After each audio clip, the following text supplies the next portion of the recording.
আসসালামু আলাইকুম, আমি জরিনা। আপনারা দেখছেন জরিনা রান্নাঘর। আর আমার এই ছোট্ট চ্যানেলে সবাইকে অনেক অনেক স্বাগতম। আজকের রেসিপি লাল মিষ্টি দই।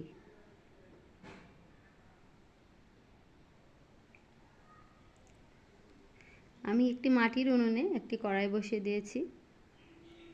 এবার এই কড়াইতে আমি 3 চামচ চিনি নিয়ে নেব। তো 3 চামচ চিনি নিয়ে নিলাম। এবার অনবরত নাড়াচাড়া করতে হবে, কারণ আমি এই চিনিগুলো দিয়ে একটি ক্যারামেল তৈরি করে নেব। তো চিনি গলতে শুরু করেছে।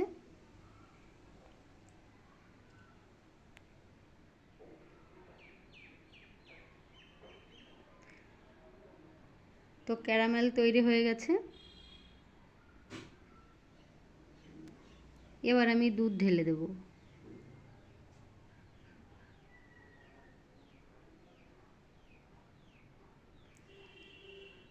এবারে অনবরত নাড়াচাড়া করব। এইভাবে নেড়ে চেড়ে ক্যারামেলের দুধ ভালো করে মিশিয়ে নিতে হবে।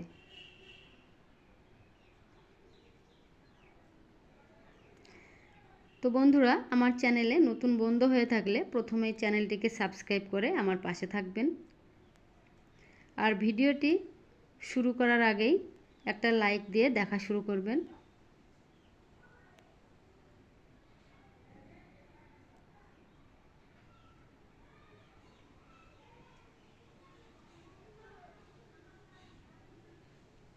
তো খুব ভালোভাবে মেশানো হয়ে গেছে।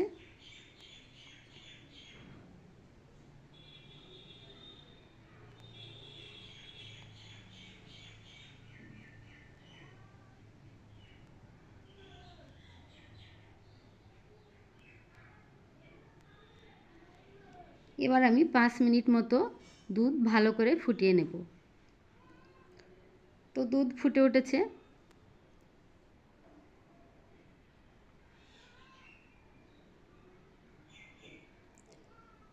এই লাল মিষ্টি দই খেতে কিন্তু ভীষণ ভালো লেগেছিল। আশা করি আপনাদেরও ভালো লাগবে। এবারে আমি দিয়ে দিচ্ছি চিনি। এখানেও আমি 3 চামচ চিনি নিয়ে নিয়েছি।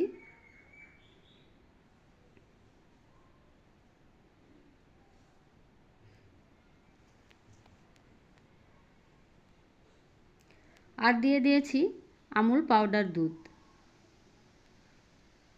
আপনারা আপনাদের পরিমাণ মতো দেবেন। দুধের পরিমাণ কম বেশি হলে একটু কম বেশি করে নেবেন।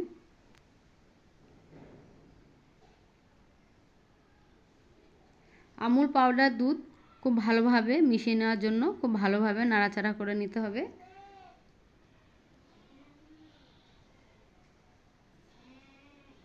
তো খুব ভালোভাবে মিশিয়ে নিয়েছি।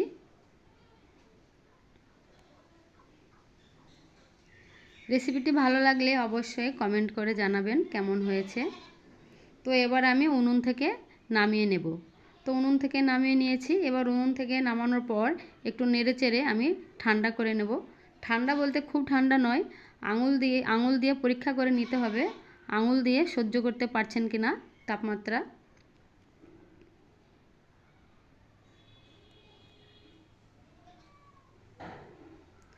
তো এবার আমি আঙুল দিয়ে দেখছি।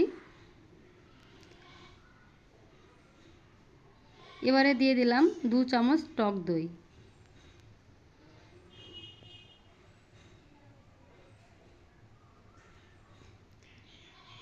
এবার আমি একটি পাত্র নিয়ে নিয়েছি। আপনারা যে কোনো পাত্র নিতে পারেন, মাটির পাত্র, কাচের পাত্র বা স্টিলের বাটি।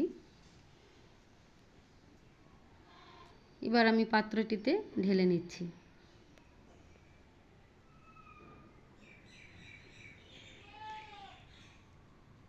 এবার আমি একটি স্টিলের প্লেট দিয়ে ঢেকে দিচ্ছি। ঢেকে দেওয়ার 4 ঘন্টা আমি রেখে দেব। 4 ঘন্টা পর ফিরে আসলাম। এবার আমি দেখিয়ে দিচ্ছি দইটা কেমনভাবে বসেছে।